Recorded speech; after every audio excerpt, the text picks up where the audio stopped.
There's a big discussion going on right now about if we and other content creators have been withholding information about the microtransactions in Dragon's Dogma 2, including keeping this information purposefully out of reviews and pre-launch content. A couple days ago, creator Fighting Cowboy spread information around about how he, and other creators so he thought, knew about the microtransactions before the review embargo had lifted. That tweet, however, has since been deleted. We actually released a video on Friday that you may have seen as a response to this, stating how we and not all press and content creators received this information. And no, we didn't name names in the video just to avoid drama and keep things as professional as possible. However, we and many others have been getting a lot of hate. We're catching strays left, right, and center over here because people think we're lying. Well, now a couple days later, Fighting Cowboy has actually put out a video and revealed that actually, no, not all creators did receive this information, so to avoid the further spread of misinformation, you can see that clip here.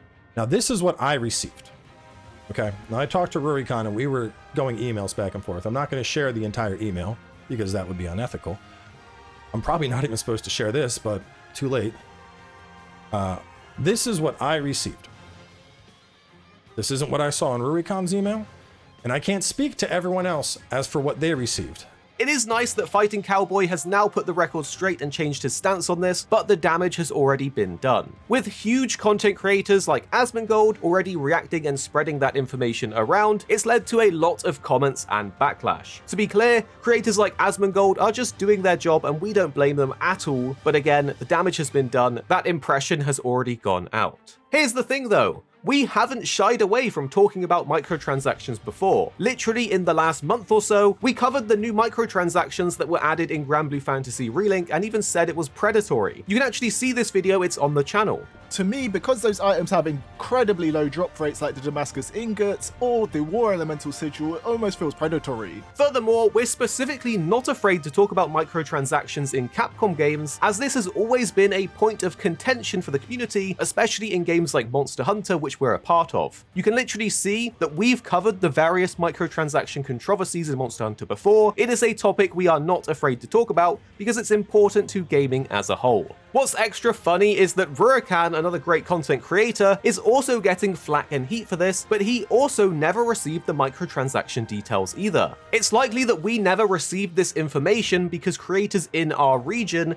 were not given it. It's extra funny because Rurikhan is extremely vocal about his hate for MTX, both on his YouTube and Twitter, where he even gets backlash from people defending it. We are both creators that are upfront about these issues in the gaming space, and to purposefully withhold this information in a review that we know would receive thousands and thousands of views would be a literal idiotic thing to do, given it's so easily fact-checked, it just doesn't make any sense. You can actually see here that Fighting Cowboy, with some reluctancy, shows a section of his emails with Capcom as proof that he knew about the MTX. Well, here's the thing. As Fighting Cowboy has now said, not all creators got that information in their emails, and we are one of these creators that didn't get these details, and we still haven't actually been provided this in an official capacity either. The only information that we were given pre-launch was the review guidelines, which is literally just the embargo details, as well as a web manual that shows the absolute basics of the game's mechanics, with things like your health bar, stamina bar, how to grab enemies, and the literal basics. You can see there is nothing about microtransactions, in-game locations, or anything that's really useful outside of the extreme basics, which anyone who played Dragon's Dogma 1 would probably know most of this anyway. This is why we actually made our video response and included all of the microtransactions in there and what they are, because this was literal news to us and I'm sure many of you as well. The thing is, for Dragon's Dogma 2, creators haven't really been treated equally in terms of the information given to them, as well as when the actual codes were given out. As one of the bigger gaming channels in the UK for Dragon's Dogma 2, you might be surprised to hear that we were given our game codes around 5 days after other creators already had access. As you can see here, Fighting Cowboy had the game for 10 days, while we had it for 5, and that's including the weekend. So as you can see from the documentation that was given out to when the literal game codes were given out, it's not been equal across creators. It seems like American creators were given a sort of head start to their access and the information they were given, and it's fair for them to assume that this is standard across all creators, but the reality is it wasn't, and not all creators got that advantage or the MTX details pre-launch for their reviews. So while we understand the backlash, we feel it's important to lay all of the cards on the table so everyone knows what's actually going on due to the misinformation we're seeing out there, and the fact that we and other creators are kind of being slandered on the internet when we literally didn't do anything.